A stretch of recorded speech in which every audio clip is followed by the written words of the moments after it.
É na sala de casa, na mesinha de centro, que o professor Rubens expõe as relíquias da coleção. Ao lado de livros relacionados ao tema, bombas e objetos de prata, alguns existentes há séculos, usados no consumo de mate, enriquecem a decoração do ambiente com uma pitada de história e luxo. Quando você começa a trabalhar com relíquias, como é o caso dessas peças que eu tenho do século XVI, XVII, XVIII, XIX, são peças que elas foram garimpadas em antiquários, às vezes em feiras livres por aí.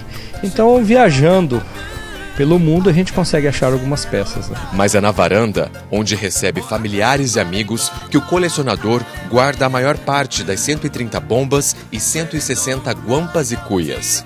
Essa guampa foi a primeira, o passo inicial da sua coleção.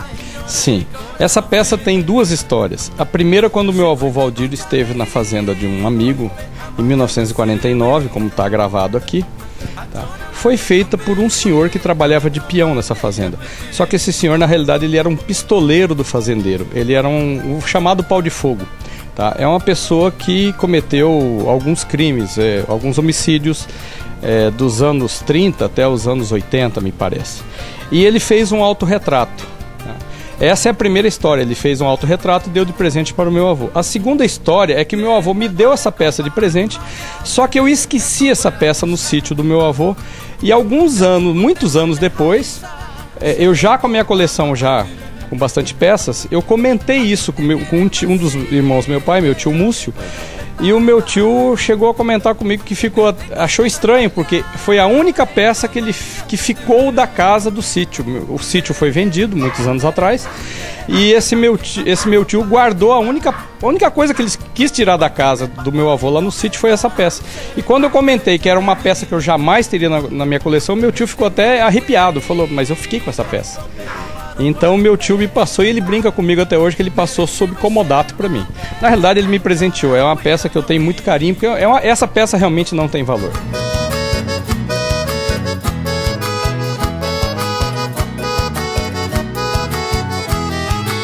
Da onde exatamente surgiu essa paixão por cuias, guampas, bombas?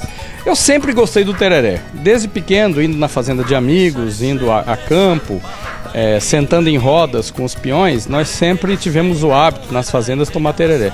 E eu, ainda rapaz, comecei a tomar tereré na minha casa, até com um pouco de vergonha, porque o pessoal falava que tereré era coisa de gente preguiçosa, mas eu sempre gostei de tomar um tereré com umas gotas de limão no final da tarde, quando estava muito quente em Campo Grande.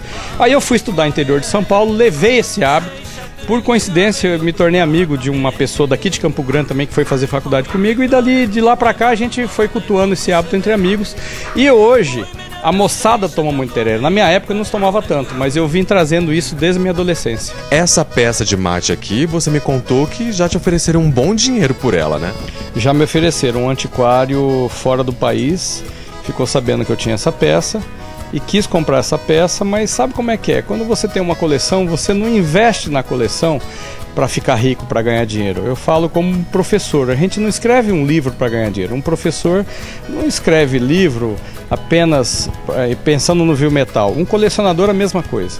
Então a gente gosta da cultura, a gente gosta da coleção.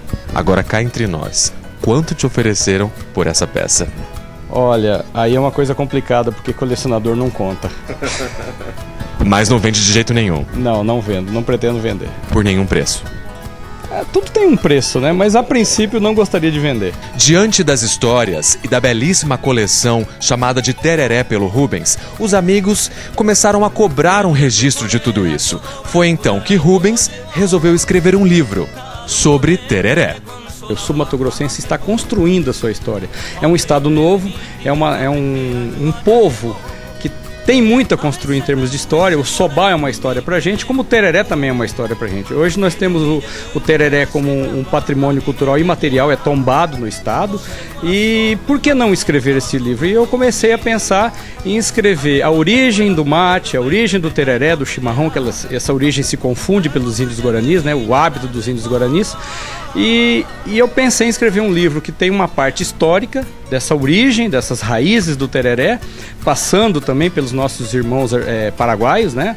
Tem toda uma história do Paraguai, do Chaco paraguaio, e também os nossos hábitos, né? Hoje é uma coisa de moçada, inclusive nós temos histórias engraçadas e tudo isso eu quero relatar num livro.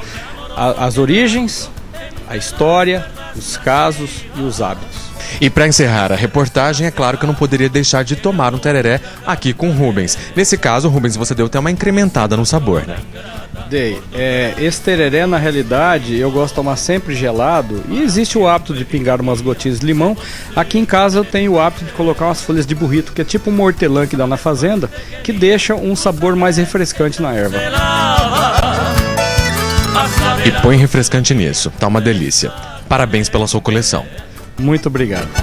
Jamás Aurora creía tu falsedad despiadada. Maranga pa' vida mía, hoy se añeña